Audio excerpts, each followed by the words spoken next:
apparently, one of the DHS lawyers said to court hearing over ICE's responses to judicial orders that this job fucking sucks. And you know what? Good, honestly. An exasperated and frustrated Department of Homeland Security attorney declared in a stunning moment in court that her job sucks, the existing legal process sucks, and that she sometimes wishes that the judge would hold her in contempt so she could get a full 24 hours of sleep.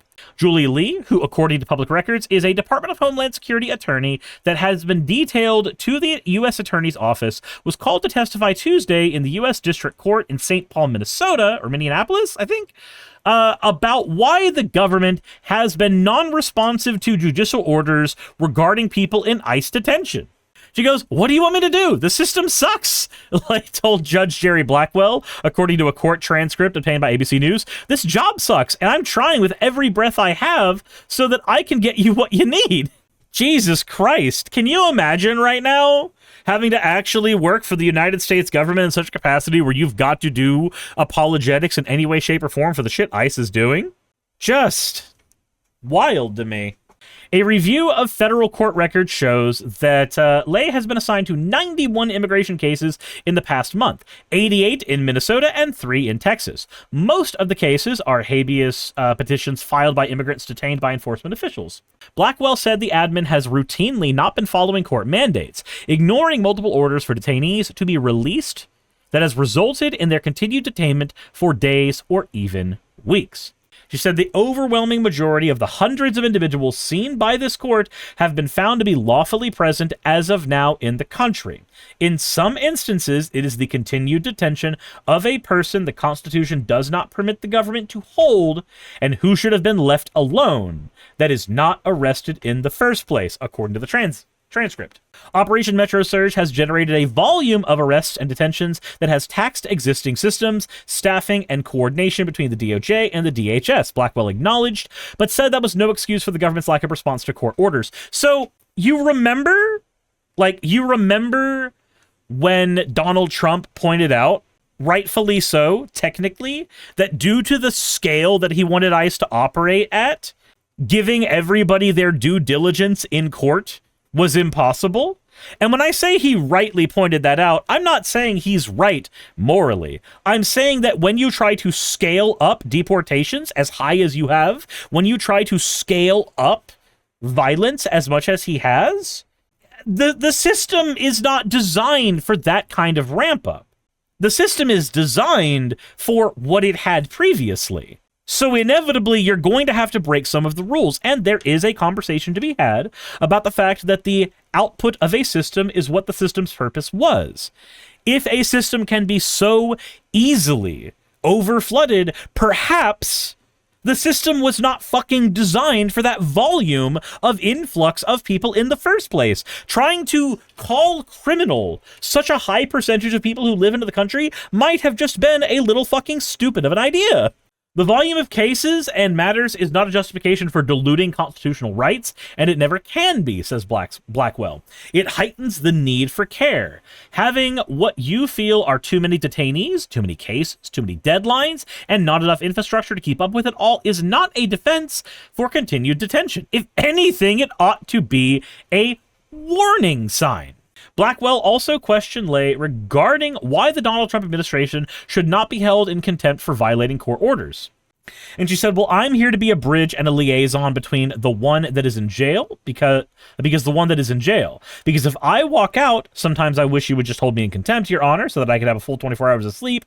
I work day and night just because people are still there." Lay also told the judge that she has previously submitted her resignation from her DHS post, but they couldn't find a replacement. So I gave them a specific time to get it done, and if they don't, then by all means, I'm walking out. An official confirmed to ABC News that Lay is no longer detailed to the U.S. Attorney's Office. They did not immediately respond to ABC News. In a statement to ABC, the DHS Assistant Secretary Tricia McLaughlin, I don't know, said Lay was a probationary attorney, adding, "This conduct is unprofessional and unbecoming of an ICE attorney in abandoning her obligation to act with commitment, dedication, and zeal to the interests of the United States government." So, did you need her to act with zeal, but you're not going to give any of the resources to allow them to do so? That That doesn't work very well. That doesn't seem to be a good idea. They said she stupidly volunteered for the assignment with the DHS because they were overwhelmed and needed the help, and that she has only been on the job for a month. She said, when I started the job, I gotta be honest, we have no guidance on what we need to do. Blackwell asked, you received no proper orientation on what you were supposed to do? And she's just like, yeah, I gotta say yes to that question. Yeah, they didn't fucking tell me what to do. Blackwell also questioned Lay about concerns he had regarding ICE detainees who were ordered released, but that had already been moved to facilities in El Paso or New Mexico, and people who had been unlawfully detained, but were told that they had to wear an ankle monitor as a condition of their release, which the court didn't order because the person was unlawfully detained in the first place. I share the same concern with you, Your Honor. I'm not white, as you can see, and my family's at risk as any other people might get picked up too. So I share the same concern, and I took that concern to heart. Fixing a system, a broken system, I don't have a magic button to do it. I don't have the power or the voice to do it. Judge Blackwell began the hearing with a stern admonition that a court order is not advisory and it is not conditional, and it's not something that any agency can treat as optional while it decides how or whether to comply with the court order. So detention without lawful authority is not just a technical deficit or defect, it is a constitutional injury that unfairly falls on the heads of those who have done nothing wrong to justify it. The individuals affected are people. The overwhelming majority of the hundreds seen by this court have been found to be lawfully present as of now in this country. They live in their communities. Some are separated from their families. Oh, wow. You're telling me that the majority of the people that are actually being processed are found to actually be legally here, and ICE is basically grabbing them for the sole purpose of saying, you look brown enough, fuck you. Jesus Christ. The DOJ, the DHS, and ICE are not above the law. They do wield extraordinary power, and what power has to exist within constitutional limits. Blackwell also said that when the court orders are not followed, it is not just the court's authority that is an issue.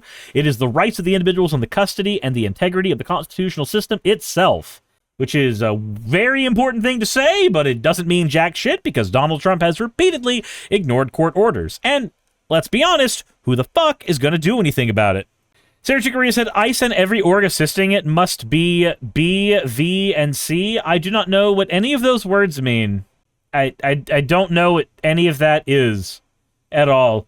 But sure. Band, Van, and Kent. Okay. Gotcha. Hey, you made it to the end. I want to give an extra thanks to the patrons who allow me to do this full time.